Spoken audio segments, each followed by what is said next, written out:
Hello mga Mars! Ako po ang inyong GMA Resident Meteorologist o Weatherman, si Nathaniel Cruz, mas kilala sa tawag na Mang Tani.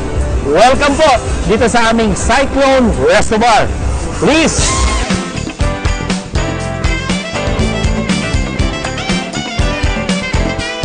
Well, unang-una, hindi naman ito talaga binalak.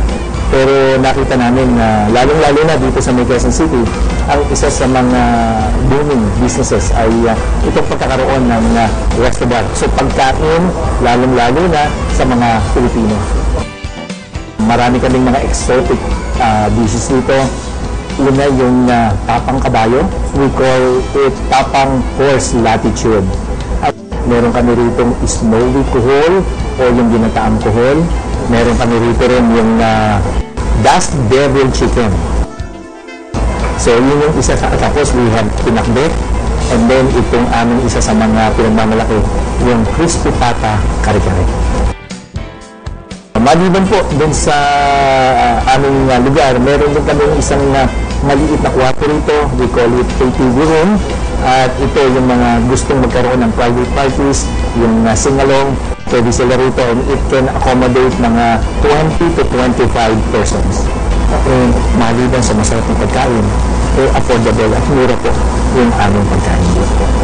Inimbitahan po namin kayo, dalawin niyo po kami dito sa aming Cyclone Resto Bar. Ang address po, number 26, Sergeant Isguera Street. Dati po itong Bohol Avenue, dito sa may Barangay South Triangle, Quezon City. At bukas po kami mula alas 11 ng umaga. We serve lunch, and then tuloy-tuloy na po yan hanggang sa gabi. Ano bang klase ng panahon? Umulan man o umaraw, welcome po kayo dito sa aming Resto Bar. Maraming salamat, Mars! Hello mga Mars! Si Chef Cadayona po ito at welcome na welcome po kayo. Halika, pasok kayo. May surprise ako sa inyo. Come a little closer now.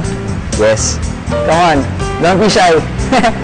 Mga ka-Mars, I'm very proud, especially to my parents, na meron po kaming business na I'm sure ay matutuwa kayo. It's BTS Behind the Scenes Event Corp.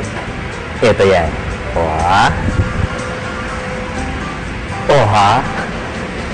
Yes, my dad used to be a DJ.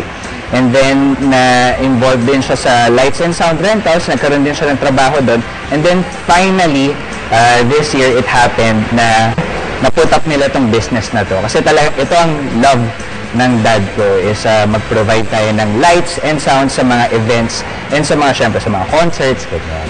Rental ng sounds, lights, and video equipment para sa mga lifestyle events, mga corporate events, saka mga medium to small to medium sized concerts.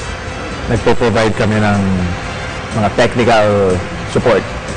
So it will range around from a small 15,000 to 20,000 peso setup to the big ones. Yes, all of our equipment are brand new. Galing sila mostly from the US and some came from China also.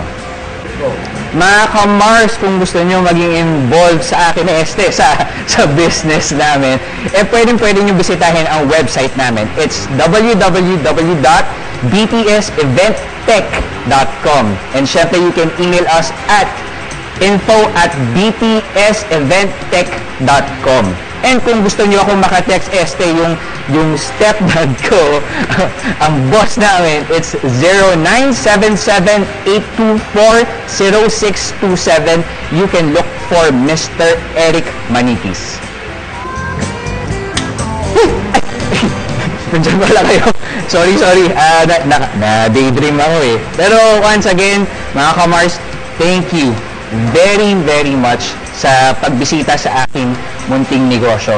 At kung kailangan nyo ng lights and sounds, nandito po kami para sa inyo. BTS Event Technology Corp. Sa susunod ulit, malay nyo, pagka kumuha kayo sa amin, ako pa ang mag-ayos ng ilaw nyo. Charot! Again mga ka-Mars, thank you! Bye!